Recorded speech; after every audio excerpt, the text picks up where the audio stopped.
Agora são 7h59 e após 11 dias de protestos, o governo equatoriano anunciou a retirada de um subsídio aos combustíveis como parte de um pacote de ajustes para cumprir metas acertadas com o FMI, Fundo Monetário Internacional. E a gente já tem notícias de que já começou o diálogo, né, com os indígenas. Vamos conversar neste momento com o professor Williams Gonçalves, professor de Relações Internacionais da Universidade do Estado do Rio de Janeiro, a UERJ. Olá, Williams, bom dia. Bom dia. Bom, Williams, como é que você analisa, né, essa rodada já, esse início de diálogo entre os manifestantes, né, que protestaram aí durante 11 dias e o governo de Lenin Moreno? E como é que você analisa, né, esses 11 dias também com muita violência, mortes? Foi realmente muito pesado o que aconteceu no Equador, que está acontecendo, né, Williams? Pois é. O decreto sobre o aumento dos combustíveis teria um efeito tremendo, dramático sobre o conjunto da economia, né? O resultado mais imediato e mais óbvio seria a elevação do custo de vida, de modo que as camadas populares do Equador reagiram imediatamente e se comportaram de uma maneira intransigente, marcando a sua posição, né, fazendo com que o governo fosse obrigado a rever, a se sensibilizar com as consequências previstas para o decreto inicial. Exato. Enfim, a gente tem aqui também a informação de que o chanceler brasileiro Ernesto Araújo anunciou, um pouco antes disso, né, desse diálogo, né, de marcar esse encontro com os indígenas, entre Lenin Moreno e os indígenas, ele colocou no Twitter o seguinte, olha só: a América do Sul está mobilizada em defesa da democracia no Equador, onde forças de esquerda, apoiadas na rede criminosa do Foro de São Paulo, com violência e vandalismo, tentam solapar o presidente legítimo Lenin Moreno. A ameaça é continental, a resposta tem que ser continental. Esse posicionamento do Ernesto Araújo, hein, Williams? É, o nosso chanceler, na realidade, não se comporta como um chanceler, não se comporta como um ministro das Relações Exteriores. Ele trai toda a tradição diplomática do Brasil. Ele sim é um subversivo, porque a tradição diplomática do Brasil é não se envolver nos assuntos de outros países, é a não ingerência, né? Quer dizer, quem diz defender a soberania de seu país não pode, por uma questão de coerência, fazer intervenções dessa natureza. E, independentemente disso, né, ou seja, além de já cometer uma traição com a nossa prezada, reconhecida diplomacia brasileira, ele tem um delírio ideológico, não é? As causas da revolta popular são muito claras, são muito objetivas, não é?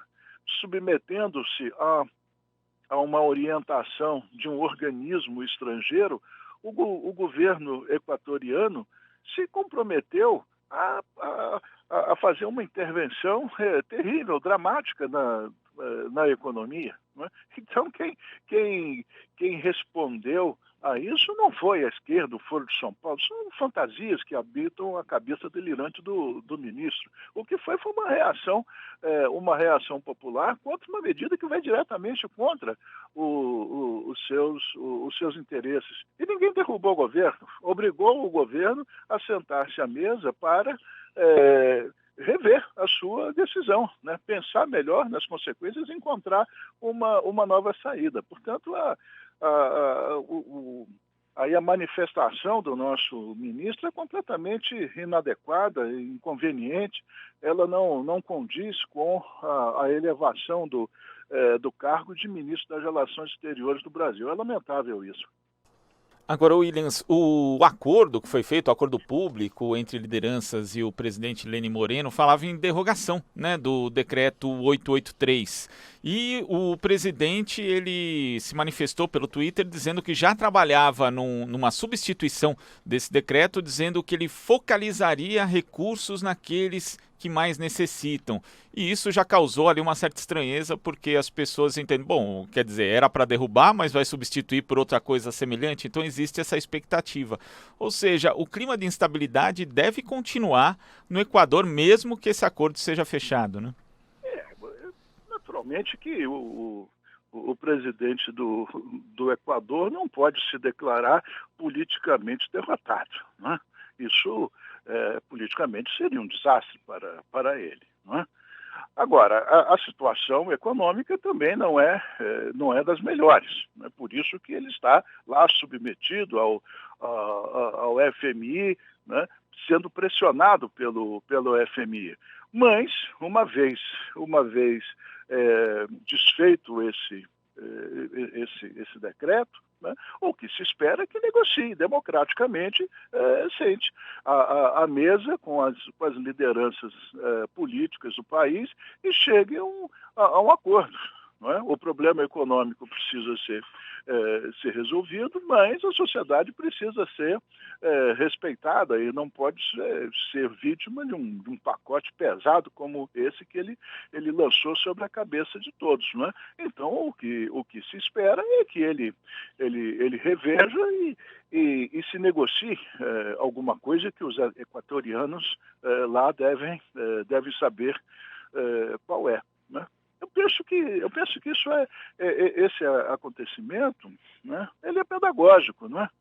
Ele é pedagógico porque não se pode governar, né, um país obedecendo cegamente, né, os ditames de um organismo internacional como é o Fundo Monetário Internacional. Né? Não é possível isso. Há que haver responsabilidade social. Tem que se respeitar a sociedade. Né? É necessário negociar, é necessário dialogar, é necessário chegar a um acordo e não pura e simplesmente obedecer um organismo internacional que não tem a menor sensibilidade social, não está nem um pouco preocupado com os equatorianos, sobretudo com os mais pobres, os mais necessitados. Né? Se move exclusivamente pela lógica dos números. Né? Então, a sociedade equatoriana mostrou que por trás dos números há pessoas. Né? Há pessoas que sofrem, há pessoas que têm necessidades, que têm fome. E o governante tem que estar atento para isso. Não pode se mover, né, nessa lógica absurda, não é? Obedecendo cegamente aos ditames de um organismo internacional, qualquer que ele seja. E Williams, na semana passada, o nosso companheiro aqui, Glauco Faria, entrevistou a Adoração Guamán, professora lá no Equador, e ela fez uma análise em relação à violência que ocorreu, né, durante esses 11 dias. Ela diz o seguinte, que no Equador é tradição, né? As pessoas vão para a rua mesmo, derrubam o presidente. Só que dessa vez, a reação do governo foi totalmente acima do normal, fora dos padrões, onde a gente teve muitos feridos e mortos, né? Te chama a atenção, né, essa violência então, praticada pelo governo Lenin Moreno, Williams? O caso do Equador, assim como de outros países andinos, né, é um pouco diferente do nosso. Por exemplo, né, para termos aí uma referência analítica, né, o Equador é muito diferente do Brasil, porque há no Equador, como também há no Peru, na Bolívia, a questão indígena. Né? E nas últimas décadas, né, os indígenas daquele país vêm se organizando, né, vêm adquirindo uma consciência do seu papel, do seu lugar na sociedade, né, e têm agido de uma maneira cada vez mais forte, de uma maneira mais consistente. Consistente com os seus interesses, quero dizer. Né? De modo que a repressão do governo, que seria de assustar, né, outra sociedade, qualquer outro povo, né, foi encarada pelos indígenas, né? O que obrigou o governo, para não se desmoralizar, a aumentar, ampliar o grau de repressão. E isso foi respondido pelos indígenas. Portanto, chegou-se a um ponto que a única maneira de dobrá-los, a única maneira de vencê-los, né, seria usar de extrema violência, praticamente iniciando um massacre ou iniciando uma guerra civil, né? Portanto, a força, né, a força popular aí organizada pelos indígenas chegou a um ponto limite, né? Muita violência e muita resistência, né? Obrigando o presidente Lenin a pensar, né, a pensar bem, né, no caminho que ele estava adentrando, não é? Não era possível usar mais violência, perpetrar massacres, para quê? Para obedecer o FMI? Não, né?